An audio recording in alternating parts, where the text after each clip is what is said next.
Hello YouTube family, જય દ્વારકાધીશ. તો આજે આપણે ખાંડવી બનાવવાના છીએ. તો ખાંડવી બનાવવા માટે મેં અહીંયા 1 વાટકા જેટલો બેસન લીધો છે. આ બેસનની અંદર આપણે આટલી હિંગ નાખવાની છે.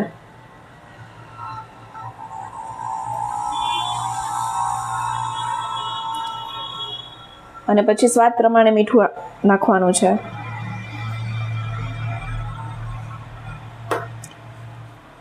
મને હિંગ થોડીક ઓછી લાગે છે એટલે હું થોડીક હિંગ પાછી એડ કરી દઉં છું. હવે આપણે જે વાટકામાં બેસન લીધો હતો એ જ વાટકાના માપથી આપણે 2 વાટકો જેટલી છાશ લેવાની છે.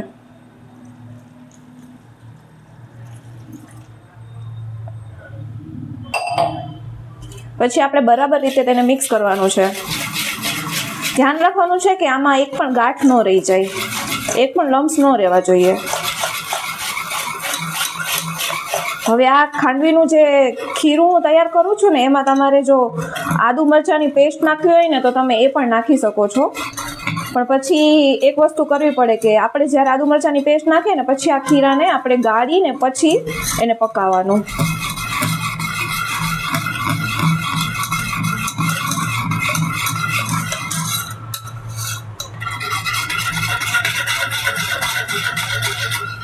હવે આ ખાંડવીનું ખીરું તો તૈયાર થઈ ગયું. હવે આમાં જો એક પણ લમ્સ મને તો નથી દેખાતા, એટલે હવે આપણે એને ગેસની ફ્લેમ ઓન કરીને એને પકાવવાનું છે કે આ લોટ થોડોક ચડી જાય. હવે અહીંયા મેં ગેસની ફ્લેમ ઓન કરી દીધી છે. આપણે મીડિયમ ફ્લેમ પર જ આને હલાવતા રહેવાનું છે. તો હવે હું આમાં થોડીક હળદર પણ નાખી દઉં છું, આટલી. અને હવે એને બરાબર આપણે હલાવતું રહેવાનું છે.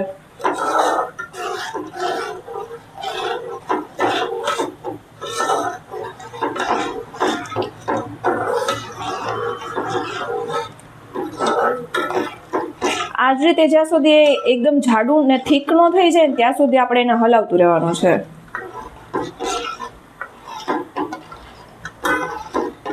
એટલે મીડિયમ ફ્લેમ પર લગભગ 5 થી 10 મિનિટ જેટલું આપણે એને હલાવશું ને એટલે આ થીક થઈ જશે.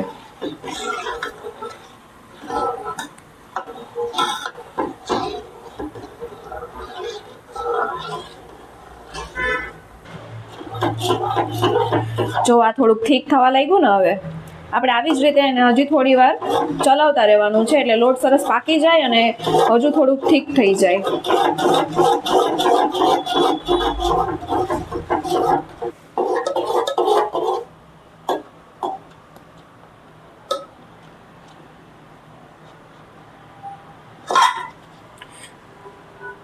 તો જો ખાંડવી બનાવવા માટે આપણું આ ખીરું હવે એકદમ પ્રોપર રીતે રેડી થઈ ગયું છે.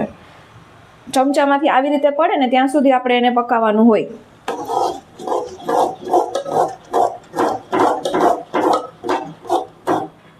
તો હવે આપણે આને એક થાળીમાં છે ને વ્યવસ્થિત રીતે પાથરીને પછી થોડાક 5 મિનિટનો રેસ્ટ આપીને પછી એને કટિંગ કરવાનું છે. તો ચાલો હું અહીંયા હવે આને થાળી પર પાથરી દઉં. મેં અહીંયા થાળી લીધી છે. તો હવે આને છે ને આપણે કોઈ પણ એકદમ ફ્લેટ સરફેસ હોય ને એની ઉપર આપણે આને પાથરવાનું હોય છે.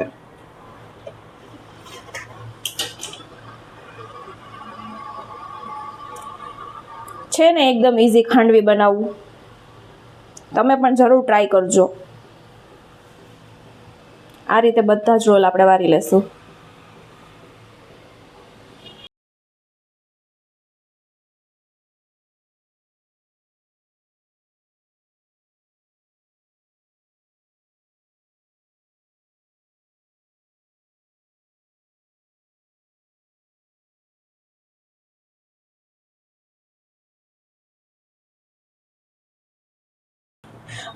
અને એક વસ્તુનું ધ્યાન રાખવાનું કે આ જ્યાં સુધી ગરમ હોય ને ત્યાં સુધીમાં જ એને ફટાફટ પાથરી દેવાનું. જો એકવાર આ ઠંડુ થઈ જશે ને તો પછી જામી જાય.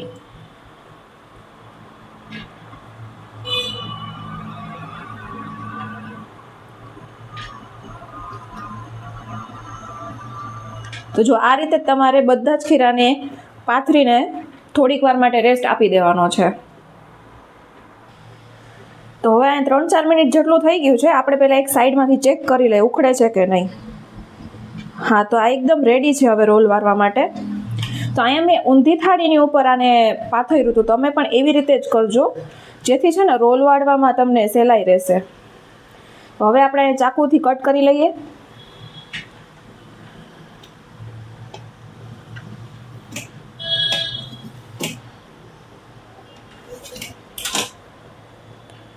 તો જો આ રીતે આપણે રોલ વાળતું જવાનું છે. એકદમ આરામથી રોલ વળી જશે. એકદમ ઠંડુ થઈ જાય ને પછી.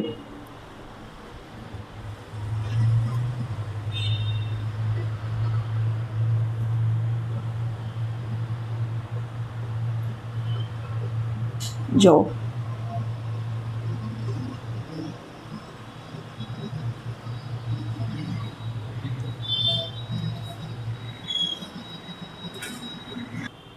પછી આપણે એને એક ડીશમાં રાખતા જઈએ. તો જો બધા રોલ વારીને મેં અહીંયા એક પ્લેટમાં કાઢી લીધા છે. હવે આપણે આનો વઘાર કરવાનો છે. તો વઘાર કરવા માટે મેં અહીંયા વઘાર્યું લઈ લીધું.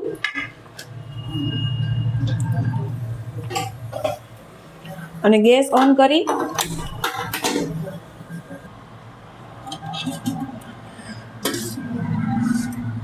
એની અંદર આપણે 2 પાવડા જેટલું તેલ નાખશું.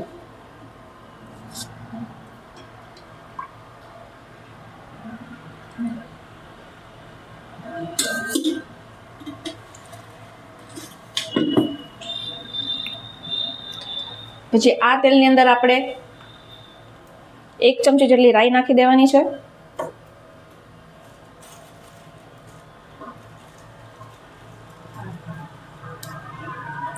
રાઈ તતડી જાય ને પછી આપણે એની અંદર 2 ચમચી તલ નાખવાના છે, સફેદ તલ.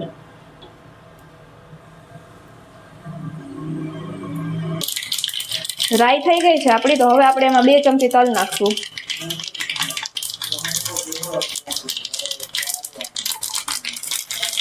પછી આપણે લીમડાના પાન નાખી દઈશું.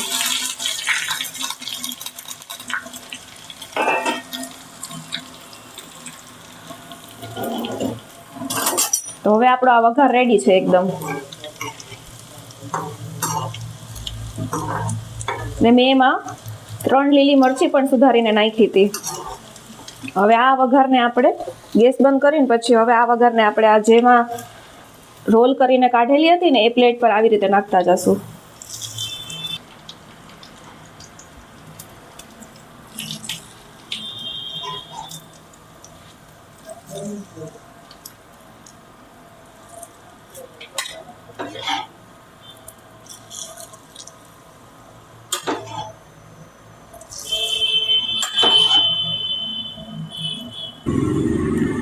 આપણી ખાંડવી હવે એકદમ રેડી છે. તો એની ઉપર આપણે કોપરાનું છીણ નાખી દઈશું.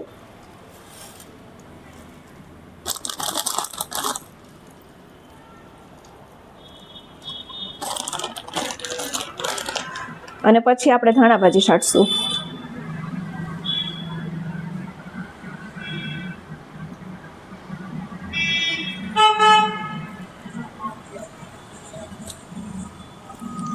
તો આપણી ખાંડવી હવે એકદમ સરસ બની ગઈ છે. તો આ તમે પણ ઘરે ટ્રાય કરજો. અને જો અમારો આ રેસીપી વિડીયો તમને ગમ્યો હોય તો આ વિડીયોને લાઇક કરીને એકતાસ રેસીપીને સબસ્ક્રાઈબ કરવાનું ભૂલતા નહીં.